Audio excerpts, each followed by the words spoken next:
ইলিশ ধরায় 2 মাসের নিষেধাজ্ঞা শেষ হলেও সাগর ও নদীতে পাওয়া যাচ্ছে না কাঙ্ক্ষিত ইলিশ। তাই মোকামেও সরবরাহ কম। জেলেও ব্যবসায়ীরা বলছেন, অবাধে রেণু ধ্বংস ও জাটকা নিধনের ফলেই ইলিশের এমন আকাল। এছাড়া জলবায়ু পরিবর্তনের বিরূপ প্রভাবে ইলিশের প্রজনন কমছে বলেছেন বিশেষজ্ঞরা। বরিশাল থেকে সাইফুর রহমান মিরনের রিপোর্ট, ক্যামেরায় ছিলেন শুভ হাওলাদার। বরিশালের পাইকারি ইলিশ মোকাম। একসময় মনকে মন ইলিশ বেচা কেনা হলেও এখন নেই সেই জৌলুস, নেই ক্রেতা বিক্রেতাদের চিরচেনা হাঁক ডাকও। অথচ অভয়াশ্রমে ইলিশ ধরার নিষেধাজ্ঞা শেষ হয়েছে কয়েকদিন আগেই। সেই হিসেবে ইলিশে 6 লাখ থাকার কথা মোকাম। 200-র বেশি সার্ভিস ও ফিচারে লেনদেনের সব বিকাশ অ্যাপে সম্ভব। বিক্রেতারা বলছেন, অবাধে রেণু ও জাটকা নিধনের কারণেই ইলিশের এমন আকাল।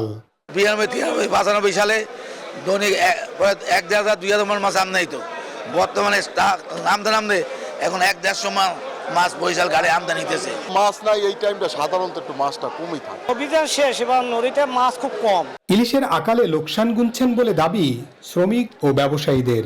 নদীতেই মাছ নাই, নদীতে থাকলে তো পাইতাম। বাংলাদেশে এটা বড় মোকাম, আজকে বিলীন হয়ে যাইতেছে। খুবই আকাল, পোর্টের অবস্থা ভালো না, এখন এটা একটা খুচরা বাজার হয়ে গেছে। ক্রেতাদের অভিযোগ পাওয়া গেলেও 1000 টাকার নিচে মিলছে না জাটকা ইলিশও। আকাশচুম্বী দামে হতাশ তারা। সাধারণ মানুষ খাইবে কি এখন আল্লাহ জানে, আমরাই তো কিনতে পারছি না। যেটা 1 কেজি ওজন ওটা চাচ্ছে 3200 টাকা, আর যেটার ওজন 6 থেকে 700 গ্রাম ওটা চাই 2200 টাকা। সংশ্লিষ্টদের মতে পানি প্রবাহ কমে যাওয়া, নাব্যতা সংকট ও বৈশ্বিক উষ্ণতা সহ ডুবোচর ইলিশ সম্পদের উপর প্রভাব ফেলছে। মিঠা পানি নদীর যে আপনার রিসোর্স, সেই রিসোর্সটা কমে যাওয়া প্লাস কম পানিতে দূষণ যদি অপরিবর্তিতও থাকে তাহলে কিন্তু দূষণের পরিমাণ বেড়ে যায়।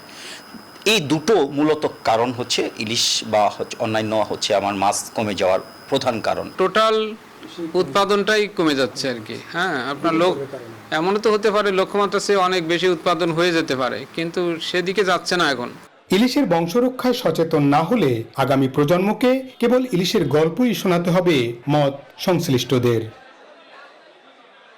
ইলিশ রক্ষায় বারবার নিষেধাজ্ঞায়ও মিলছে না সুফল, মোকামে আসছে না কাঙ্ক্ষিত ইলিশ। ব্যবসায়ীরা দুষছেন জাটকা নিধন এবং রেণু ধ্বংসের কুফলই এমন অবস্থার সৃষ্টি হয়েছে। মৎস্য বিভাগের দাবি, যথাযথভাবে নিষেধাজ্ঞা পরিপালিত হয়েছে, আবারও রূপালী ইলিশে হেসে উঠবে দক্ষিণাঞ্চল। সাইফুর রহমান মিরন, নিউজ 24, বরিশাল।